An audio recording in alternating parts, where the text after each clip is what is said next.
Hey, BJ, Jason, really enjoyed your drive to North Texas RPG Con and your after report where you talked about the games you played in.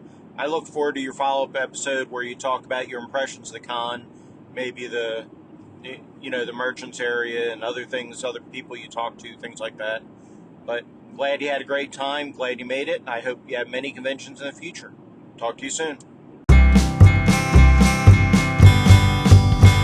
It's an orgy of game and everybody knows your name. North Texas RPG Con. The organizer and Satan are one and the same. North Texas RPG Con. And we'll all be bumping uglies playing in shows games. North Texas RPG Con. North Texas RPG Con. First weekend in June at the Westin Inn in scenic Irving, Texas. Pack those dice bags and a spare liver. North Texas RPG Con. North Texas RPG Con. North Texas RPG Con. North Texas RPG Con.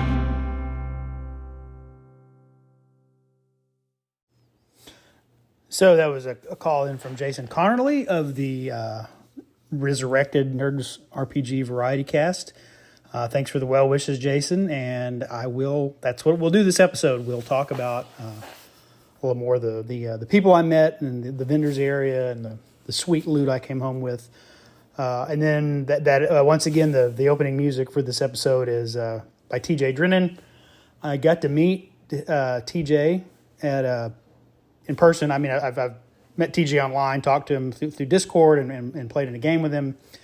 But finally got to meet him face to face. That was really great. And I think that's well,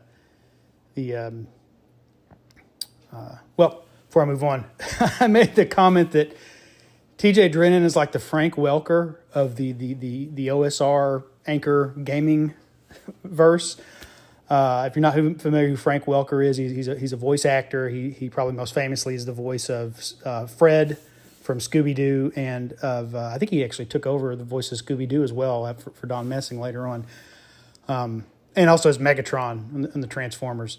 So, but Frank Welker, until a few years ago when he was finally surpassed by Samuel L. Jackson, had actually appeared in more movies than anybody in history because as a voice actor, he often gets brought in, not even to voice people sometimes, but if you've ever had a movie where there was, some sort of animal or creature, even a live action movie, who just had to make sort of vaguely intelligible noises, but not actually say anything.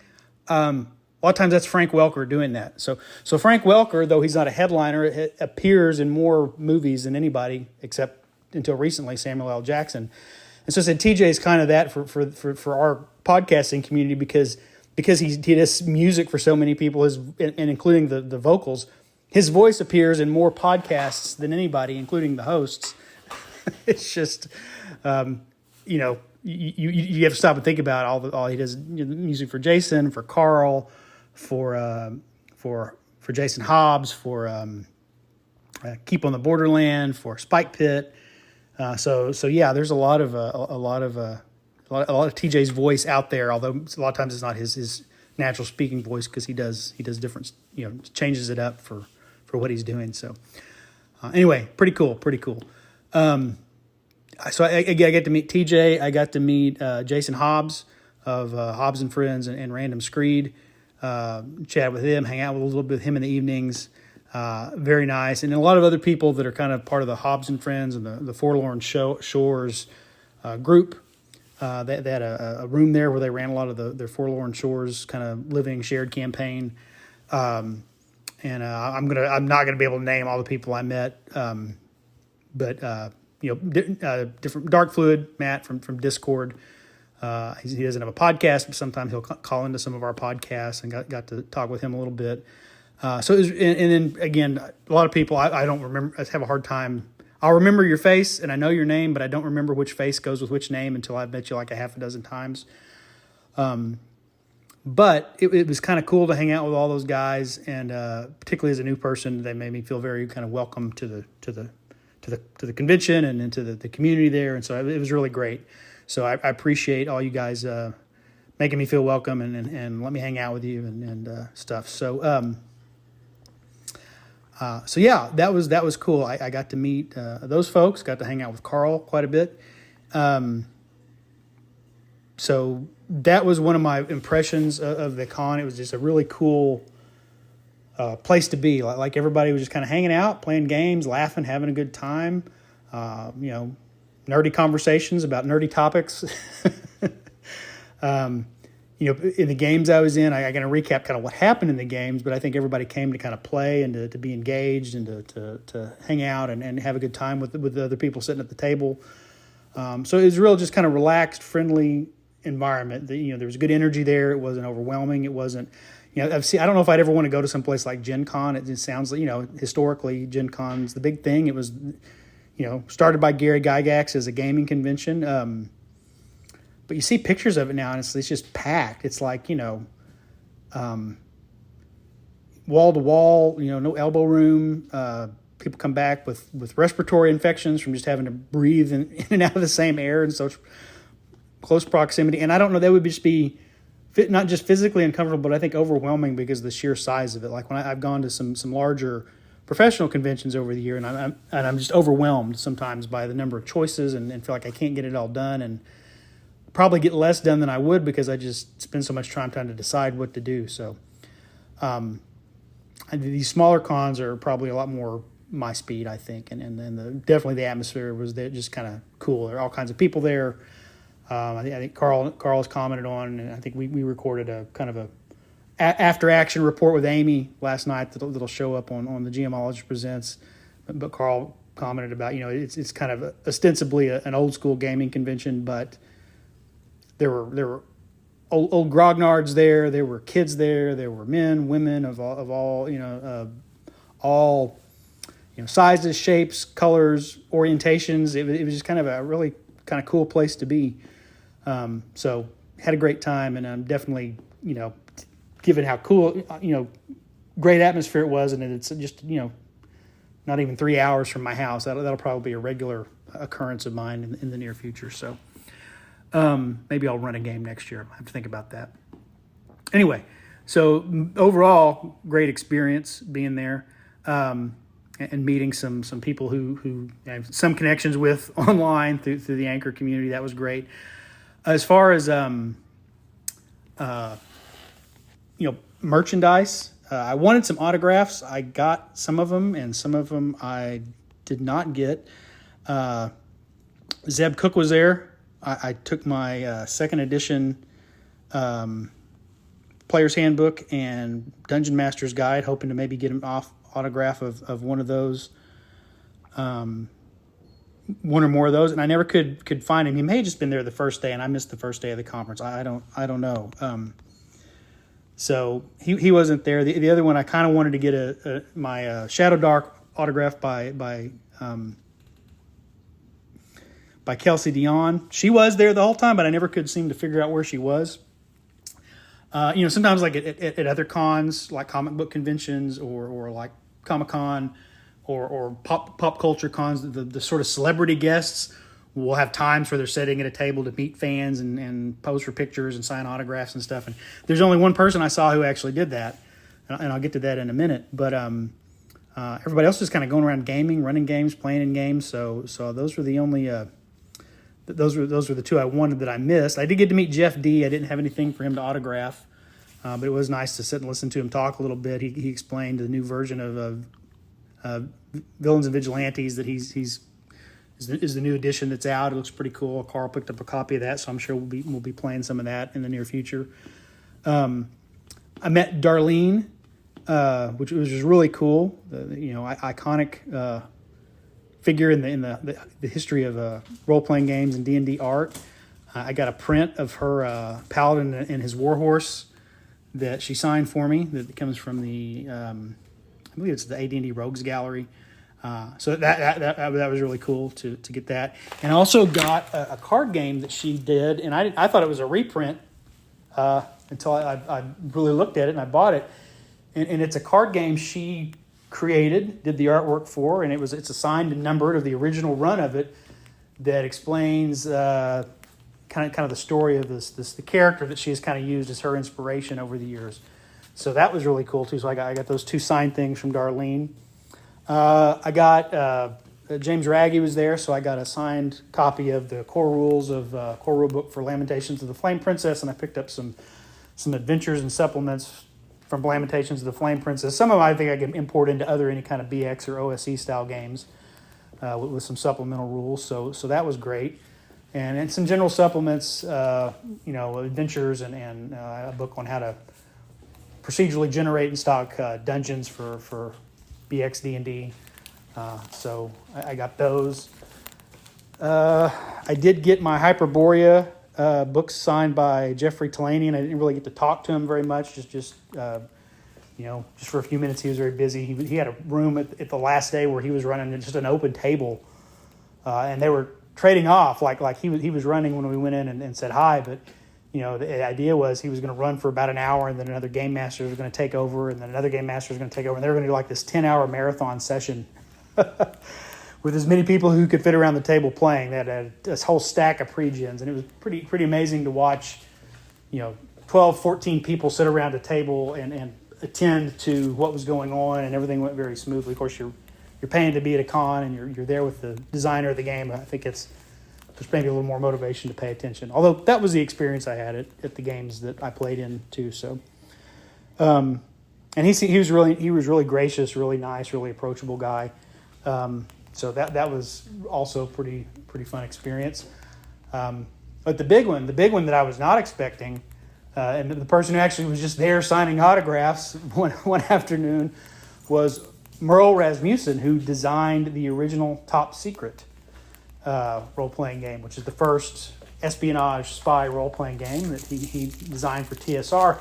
Interestingly enough, it's really the only role-playing game that he's designed. He's a game designer, but he does mostly kind of conventional, not convention as in gaming convention, but convention as in more traditional board games and card games. He's done a lot of educational games in his work over the years, and then commercial games. But Top Secret is the only. He's done 2 versions of Top Secret. There are 3 versions. He did the original one, and then the Top Secret SI, which was sort of. There was a second edition of original Top Secret, but that was really just kind of cleaning up the presentation in the book and including the errata. It wasn't actually a new version of the game. They did another version of the game, a true second edition. But since they'd already called the other one second edition, it's usually referred to as Top Secret SI in the later 80s. He wasn't involved in that. But then he did the newest version, Top Secret New World Order. He helped design that. So I bought a box set of that and had him sign the rule book for me for there. So that was really cool. I got to chat with him a little bit because, interestingly enough, the retailer who was actually selling the game had to go off and was involved in a tournament game, and so he was away from the booth for like 30, 40 minutes. So I wanted to pay for it, so I just sat out and chatted with him while we were waiting for the guy to come back. And I actually had to go jump in a game that I was scheduled to play and finally come back and pay for it. But while I got to talk to him, a little bit more about the kind of games he's done, and he was also selling just at cost these decks of cards that he had just come out, and this game is called, I think it's called Rise.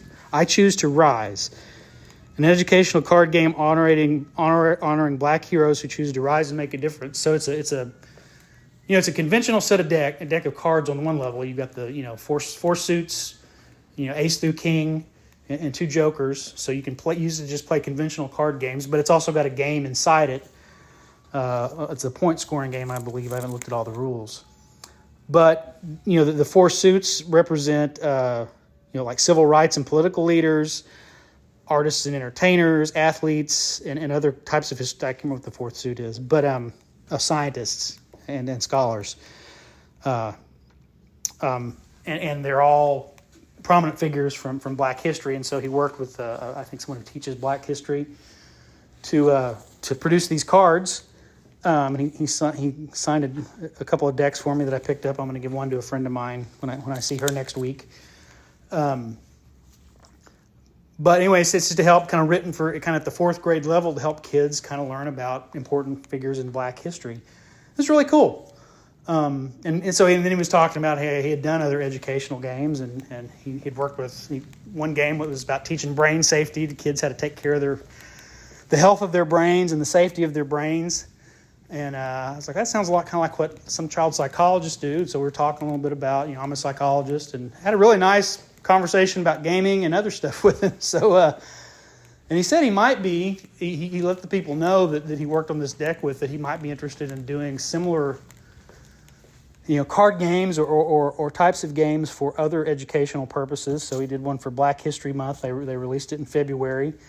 And of course, next week is Juneteenth. So, but then he might be, do some for like Native American history or world history or other things like that, just to help kids learn about different cultures, different aspects of history. So that was really kind of a cool thing. So very nice, very, very, very approachable, very, very great guy. So I was happy to meet him and talk to him and get a couple of autographs.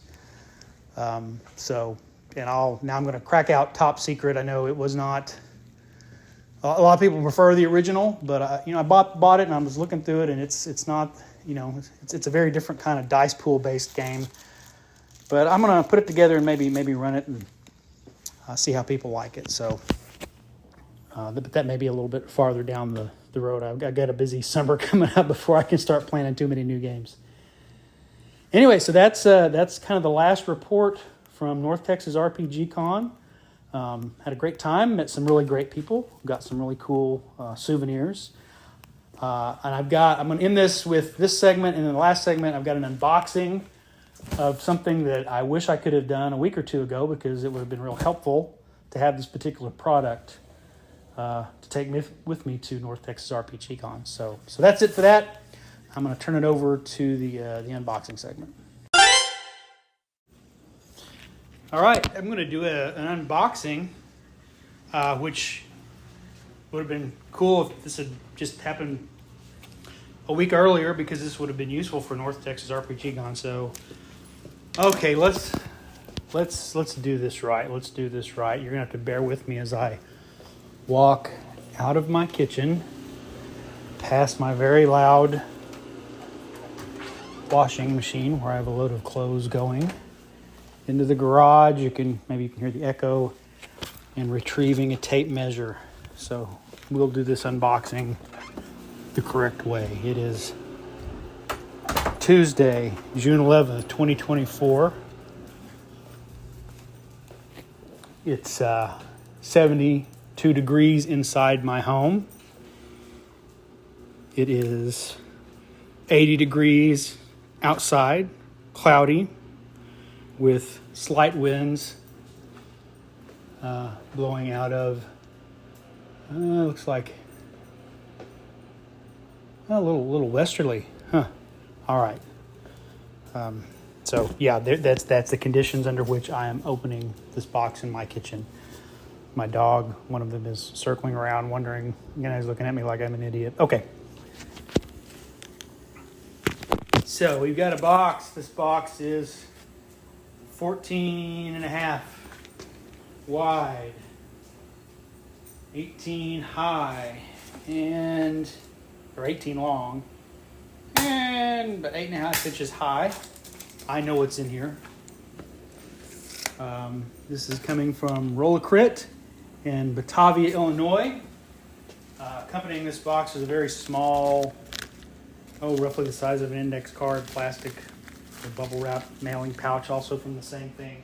And that's kind of how I know what's in here, because two of the accessories that go with this product came out, two little rubber formed, I'm not sure what these are,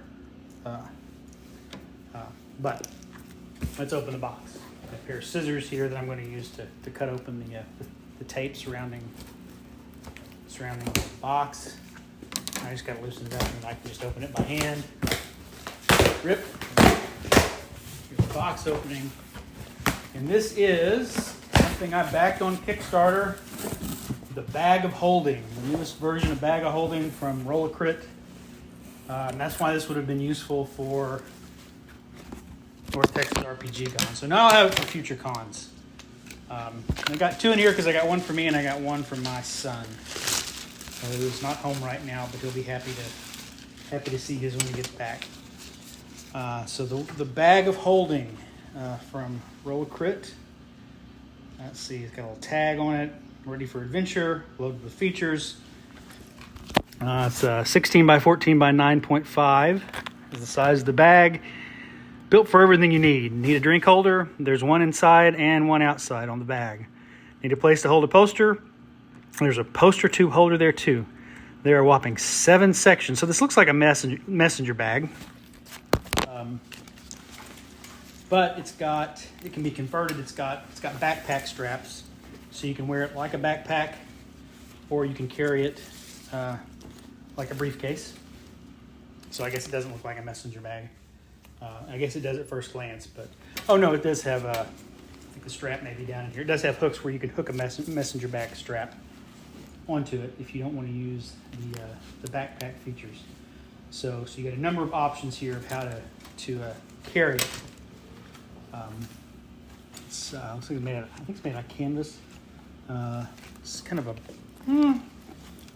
light, I wouldn't call this a cocoa brown. It's a little lighter than that, but it's light brown. It's a nice looking bag. It's got the rubber patch on it, black patch with white lettering, bag of holding, and the Roll Crit logo. The handle has got a hard plastic, the handle like where you would hold it like a briefcase. Got a nice hard plastic handle there. So let's take a look at some of these. We've got a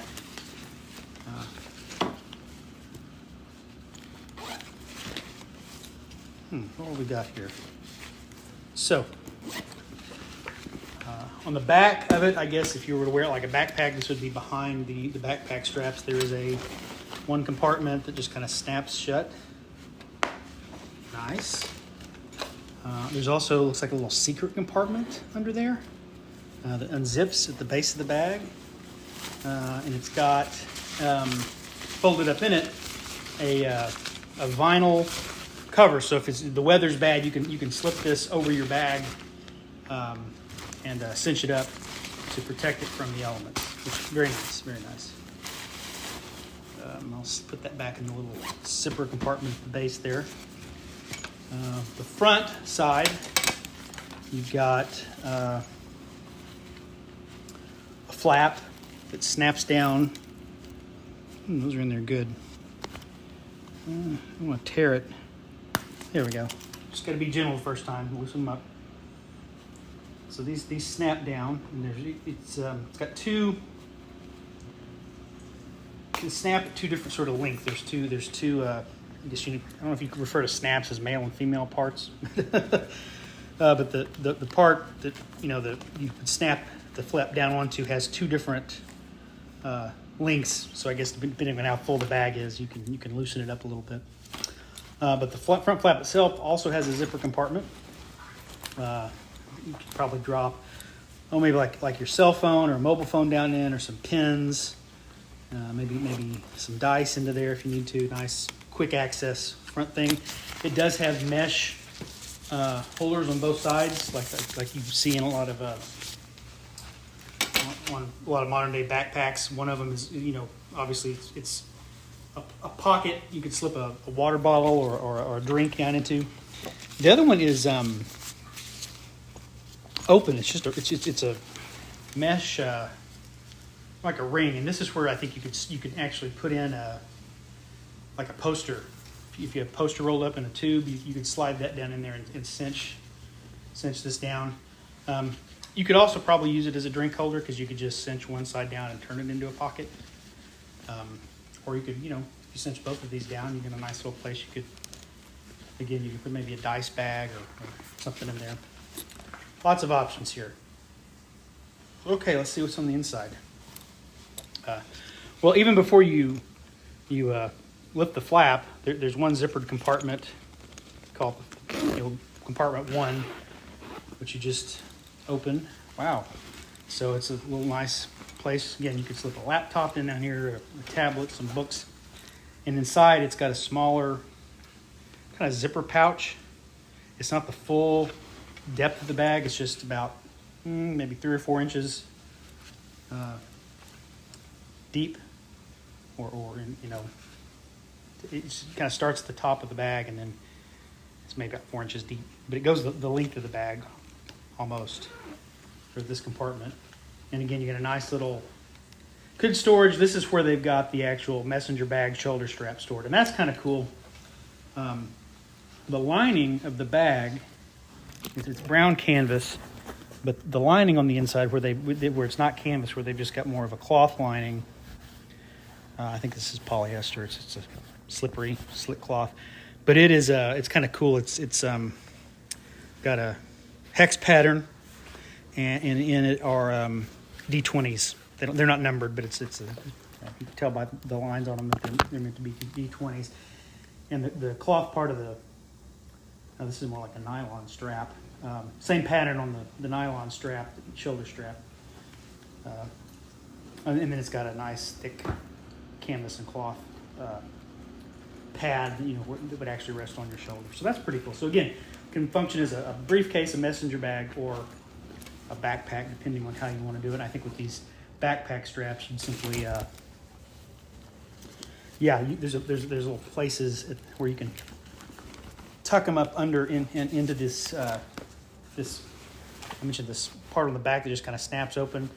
You can undo the backpack straps and stick them down in there and recinch them so that they're not flapping around. So very versatile. All right, under the flap, got another large zipper component, or zipper pouch. It's got a little insert in here that again kind of shows you kind of pictures of the descriptions of how the bag's constructed. You got a little pocket in here that doesn't seal off. Like the pockets you'll see inside of a backpack or a messenger bag. You can just kind of drop things down here. Larger compartment. There's again two side compartments where you could put bottles, tubes, things like that. Very nice. And then a smaller second. So this would be the third zipper pouch. It's not quite as big as the other two. This is the one that is also resting under the flap. And this is the one that's got several Velcro sealable pouches to organize, whatever you want to put in there. Different decks of cards, or again, a bag of dice, maybe a little smaller, organizer where you've got tokens or miniatures or pencils or whatever. Anyway, and then it's got one final little snap tight small pouch, again, kind of the furthest out under the flap, with none of these sealed by Velcro, but again, it's got a nice little organizer with 4 little pockets in there, a big pocket and 4 smaller pockets along one side. And the cover of the snap under this one is is silvered. It's not metal. It's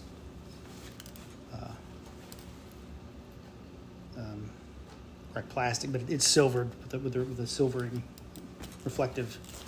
Again, the shape of a D20. So very cool stuff. I backed this. You may be able to buy these now. It's got a code like you can scan a barcode on the insert. So I'll put a link in the show description for this. Anyway, they're not dirt cheap, but they are. This is the second. I believe this is the second one they've done. They did it. This is the second or third version of bag of holding, but they are very, very well constructed, from what I understand. So, and there should be some other. Let me look through the box here. I think there should be some more goodies in here. Yes. So there's my second bag of holding from my son. And what we got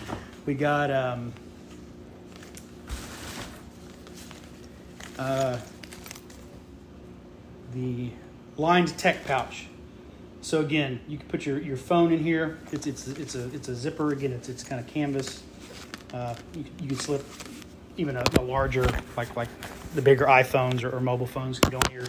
Zips. Let's see what the lining is on the inside of it. Open it up. Yeah, it's got kind of a nice soft little felt insert. Help scratch up your screen. And then it's got flaps on the back that with the Velcro seal where you can wrap it around and attach it to one of the like the shoulder strap of the bag. So I got one of those.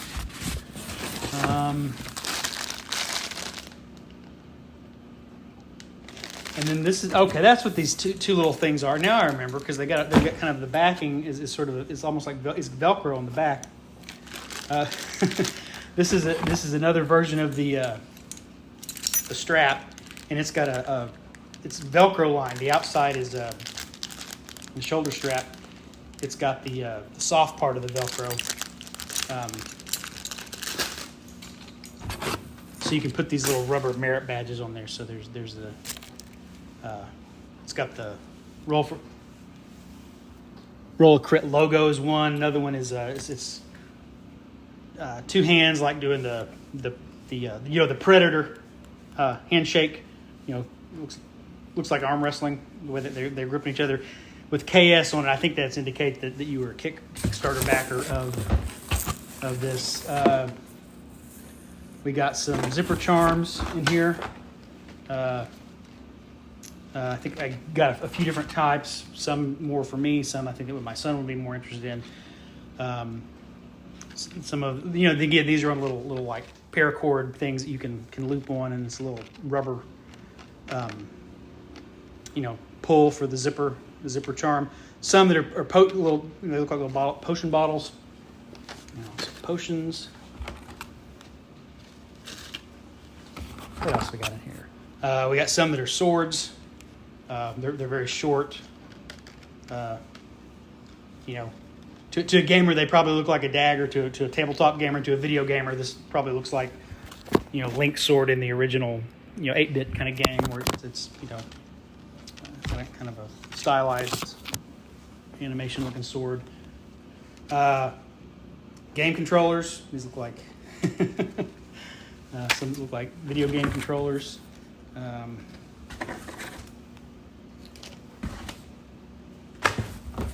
then spell books. So we got spell books, swords, potions, and game controllers. As far as little zipper charms, you can switch in and out on the zipper pulls. Very cool. We've got a deluxe badge wallet for cons, where you can put your con pass in there. But it also serves as a wallet, so there's a flap where you can put some cash or a credit card or your hotel room key card. And again, it'll fit in your pocket, but also you can Velcro it to one of the straps, or it's got a lanyard with it that kind of tucks into the wallet that you can unfurl and use it to hang around your neck. So perfect for, again, would have been great for the con, but hey, I'm just happy it's here. I'll have plenty of use to it.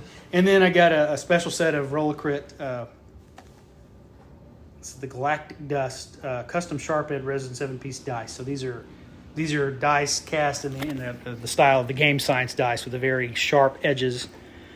And they're kind of cool. They've got silver lettering and they're translucent, and inside they've got kind of a swirl of it's like a blue, kind of an ochre colored brown or yellow, some silver.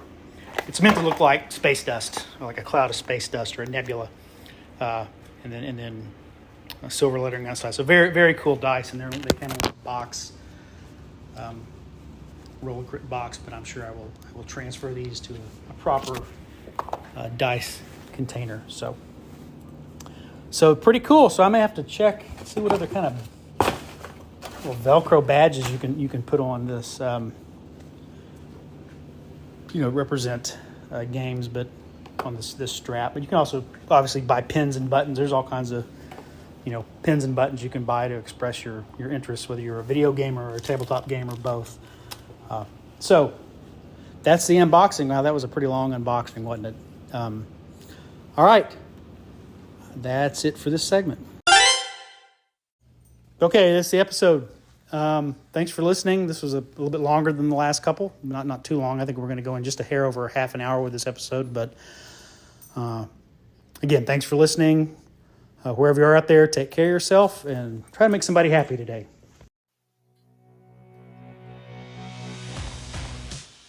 Thanks for listening to the Arcane Alienist podcast. The music you're hearing is Come and Get It by Scott Holmes Music. The cover art is by Dave Bone. be sure to check out his stuff at ironseer.com. You can leave me a message. I have my SpeakPipe account linked to the show description. You can also send me an email at arcane.alienist@gmail.com. Just embed a voice memo, or I'll just read the text to your email during a future episode. Once again, thanks so much for listening.